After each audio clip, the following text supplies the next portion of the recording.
அனைவருக்கும் வணக்கம். நீங்கள் நம்ம சேனலுக்கு புதுசுன்னா பக்கத்தில் இருக்கிற பெல் பட்டன் அமைத்தி சப்ஸ்கிரைப் பண்ணிக்கோங்க. தொடர்ந்து எல்லா வீடியோக்களையும் நீங்கள் பார்க்கலாம்.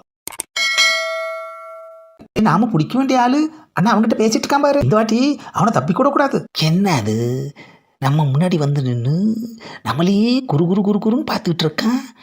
வாயை திறந்தும் பேச மாட்டேங்கிறான். பாவம், யார் வைத்த பிள்ளையோ பார்த்துட்டு போகட்டும். என்ன அது, போலீஸ் நம்மளை பார்த்து வந்துட்டு இருக்கு. இவனையும் காணோம். உங்ககிட்ட ஒருத்தன் பேசிட்டு இருந்தாம்ல, அவனை ஒன்று தெரியுமா? என்ன அது, தெரியுமாவா? ஹலோ போலீஸ், இன்னைக்கு தான் அவன் மூஞ்சியே நான் பார்க்குறேன், போதுமா? என்ன பொய் சொல்லுதியா? என்னது பொய்யா? ஹலோ, அவன் யாருன்னே எனக்கு தெரியாதுங்க.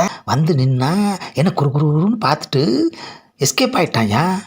பொய்யா சொல்லுத, அடுத்த முறை உன்னோட அவனை சேர்த்து பார்த்தேன்னு வச்சுக்க, உன்னையும் தூக்கி உள்ளே ஓட்டுருவான். அவன் யாருன்னே தெரியல, ஆனால் போலீஸு நம்மளை வான் பண்ணிட்டு போகிறாங்களே ஐயா. அவன் நம்ம கண்ணிலே படலை, போலீஸும் வரல. ஆஹா, சொல்லி வாய மூடலை, பக்கத்தில் வந்துட்டான் ஐயா. நாம் எப்போ வெளியில் வருவோன்னு வெயிட் பண்ணிகிட்டே இருக்கான் போல இருக்கு ஐயா. என்னது, மறுபடியும் பேச மாட்டேங்கிறான், குரு குருன்னு நம்மளே பார்க்குறான். எப்பா நீ யாரு, உனக்கு என்ன வேணும்? என்னது, எதுவுமே பேச மாட்டேங்கிறான். ஒருவேளை வாய் பேச முடியாதவனும் தப்பிச்சு போனவன் மறுபடியும் அவங்ககிட்ட பேசிக்கிட்டு இருக்கான் பாருல, சீக்கிரமால. என்ன அது, திரும்பவும் போலீஸ் நம்மளை தேடி வருது. அவனை தெரியவே தெரியான்னு சொல்லிட்டு ரெண்டாவது வாட்டி மீட் பண்ணியிருக்க. என்ன காதில் பூ வச்சவன்னு நினச்சியா? அவங்ககிட்ட நீ என்ன பேசுன, அவன் உங்ககிட்ட என்ன சொன்னான்றத சொல்லல. இப்போவும் குறுகுறுன்னு பார்த்துட்டு அவன் பாட்டுக்கு போயிட்டான், எதுவுமே பேசலையா. யாருக்கிட்ட கதை விடுற? மூணாவது வாட்டி இதே வதை நீ சொன்ன, உனத்துக்கு உள்ளே போட்டுருவான். யாரா இருப்பான், எதுக்காக நம்ம முன்னாடி வந்து இப்படி நிற்கிறான்? ஒருவேளை நம்மளை பழி வாங்குறானோ? எதுக்காக பழி வாங்கணும்? ஒருவேளை நாம் அவங்ககிட்ட எதுவும் பிரச்சனை பண்ணியிருப்போமா? இல்லை நம்ம குடும்பத்தில் யாராவது அவனுக்கு ஏதாவது பிரச்சனையை கொடுத்துருப்பாங்களா? ஏதோ ஒன்று இருக்குது, ஆனால் வாயை திறந்து பேச மாட்டேங்கிறான் ஐயா. அம்மாட, ஒரு 2-3 நாளாக அவனை ஆளை காணும். ஒருவேளை போலீஸில் சிக்கியிருப்பானோ?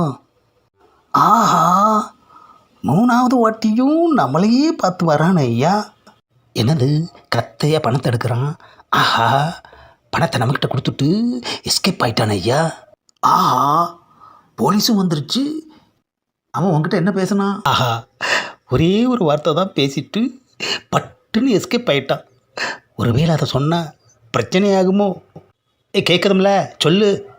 எதுவுமே பேசலையா. அவன் உங்ககிட்ட பேசினதை நாங்கள் தான் பார்த்தோமே. யார் எது கேட்டாலும் எதுவும் சொல்லக்கூடாதுன்னு சொல்லி பணத்தை கொடுத்துட்டு போயிட்டான் ஐயா. சொல்லாமல் இருக்கிறதுக்கு தான் லஞ்சம் கொடுத்துட்டு போயிருக்கான். என்ன அது, லஞ்சமா? லஞ்சம் வாங்கிட்டு பொய்யா சொல்கிற? அவன் என்ன சொன்னான்னு நீ இப்போ சொல்லியே ஆகணும். ஆமாம், யார் எது கேட்டாலும் சொல்லக்கூடாதுன்னு சொல்லிட்டு தாயா போனான். நாங்கள் போலீஸ் கேட்குதோம், சொல்லு. என்ன சிறுபிள்ளைத்தனமாக இருக்குது. யார் எது கேட்டாலும் சொல்லக்கூடாதுன்னு சொல்லிட்டு போயிருக்கான். திரும்ப நான் போலீஸு சொல்லுன்னா நான் என்னத்த சொல்கிறது? இவன் இப்படி சொன்னால் கேட்க மாட்டோம்ல. இவனுக்கு கொண்டு ஸ்டேஷனில் வச்சு நொக்குனாதான் இவன் சொல்லுவான். என்ன அது, ஸ்டேஷனா? லஞ்சம் வாங்கினது ஒரு குத்தம், அவன் சொன்னதை சொல்லாதது ஒரு குத்தம், மொத்தம் 2 குத்தம். இவனு தூக்குங்களே ஸ்டேஷனுக்கு. ஆஹா, எங்கிருந்தோ வந்தான். அப்பப்போ நம்மளை குறுகுறுன்னு பார்த்து இப்போது குற்றவாளியாகவும் ஆக்கிட்டானே ஐயா. ஒத்த வார்த்தைனாலும் மொத்த பேரையும் குழப்புற மாதிரி பேசிட்டு போயிட்டானே ஐயா. நாம் செவனேன்னு இருந்தாலும் கிரகம் கையை பிடிச்சி கூட்டியாந்து நம்மக்கிட்ட விட்டுட்டு போகுதே ஐயா. அடி வாங்கிறது நமக்கு என்ன புதுசா? ஆனால் அவன் யாருன்னு தெரியாமல் போயிடுச்சே ஐயா.